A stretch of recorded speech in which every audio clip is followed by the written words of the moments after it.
আসসালামু আলাইকুম। হযরত মুসা আলাইহিস সালামের উপরে সংক্ষেপে একটি সিরিজ শুরু করছি। আজ থাকছে তার প্রথম পর্ব। মিশরের বুকে তখন ফেরাউনের অহংকার আকাশ ছুঁয়েছে। নিজেকে সে ঘোষণা করেছে, আমি তোমাদের সর্বোচ্চ প্রভু বলে। কিন্তু এক রাতে এক স্বপ্ন তার ঘুম কেড়ে নিল। বনি ইসরায়েলের ঘরে জন্ম নেবে এক শিশু, যে তার সিংহাসন উল্টে দেবে। স্বপ্ন দেখে ভয়ে কাঁপতে থাকা ফেরাউন হুকুম জারি করল, বনি ইসরায়েলের প্রতিটি নবজাতক পুত্র সন্তানকে হত্যা করা হবে। সৈন্যরা ঘরে ঘরে ঢুকে খুঁজে বেড়াত নবজাতক শিশু। মায়েদের কোল থেকে ছিনিয়ে নেওয়া হতো তাদের সন্তান। ঠিক এই ভয়াবহ সময়েই ইমরানের ঘরে জন্ম নিলেন এক পুত্র সন্তান, মূসা। মা তখন আতঙ্কে দিশেহারা। ঘরে সৈন্যের পদধ্বনি যে কোনো মুহূর্তে শোনা যেতে পারে। কি করবেন তিনি? কোথায় লুকাবেন এই নিষ্পাপ প্রাণকে? ঠিক তখনই আল্লাহ তাআলা তার হৃদয়ে ইলহাম পাঠালেন, একটি অসম্ভব কিন্তু বিশ্বাসের এক অলৌকিক নির্দেশ। যখন তুমি তার ব্যাপারে আশঙ্কা করবে, তখন তাকে নদীতে ভাসিয়ে দাও। আর ভয় করো না, দুঃখও করো না, নিশ্চয়ই আমি তাকে তোমার কাছে ফিরিয়ে দেব। একজন মায়ের জন্য এর চেয়ে কঠিন পরীক্ষা আর কি হতে পারে? নিজের সদ্যজাত সন্তানকে নিজ হাতে অজানা নদীর স্রোতে ভাসিয়ে দেওয়া। কিন্তু আল্লাহর উপর ভরসা রেখে কাপা হাতে তিনি একটি সিন্দুক তৈরি করলেন। তাতে শুইয়ে দিলেন তার প্রিয় সন্তানকে আর নীল নদের পানিতে ছেড়ে দিলেন।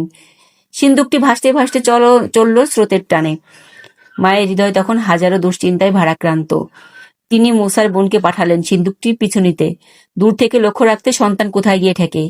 স্রোত সিন্দুকটিকে নিয়ে গেল একদম ফেরাউনের প্রাসাদের কাছে, নদীর ঘাটে। সেখানে তখন উপস্থিত ছিলেন স্বয়ং ফেরাউনের স্ত্রী আসিয়া। সিন্দুকটি দেখে তিনি দাসীদের নির্দেশ দিলেন তা তুলে আনতে। সিন্দুক খুলতেই তিনি দেখলেন এক অপূর্ব শিশু।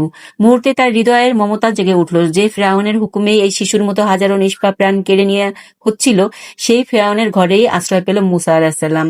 আল্লাহর পরিকল্পনা কতই না বিস্ময়কর। আসিয়া ফেরাউনকে অনুরোধ করলেন শিশুটিকে হত্যা না করে লালন পালন করার।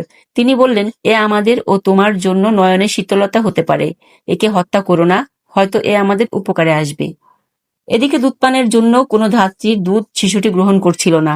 ঠিক তখনই দূর থেকে লক্ষ্য রাখা মূসার বোন এগিয়ে এসে বলল, আমি কি আপনাদের এমন একটি পরিবারের সন্ধান দেব যারা তার লালন পালনের দায়িত্ব নিতে পারবে? আর এভাবেই আল্লাহর অলৌকিক পরিকল্পনায় মূসা ফিরে এলেন তারই মায়ের কোলে। কিন্তু এবার ফিরআউনের প্রাসাদের নিরাপত্তা আর সম্মান নিয়ে ফিরে এলেন। যে মা একসময় নিজ হাতে সন্তানকে নদীতে ভাসিয়েছিলেন আল্লাহর প্রতি ভরসা রেখে, আল্লাহ তাকে সেই সন্তান ফিরিয়ে দিলেন তারই কোলে।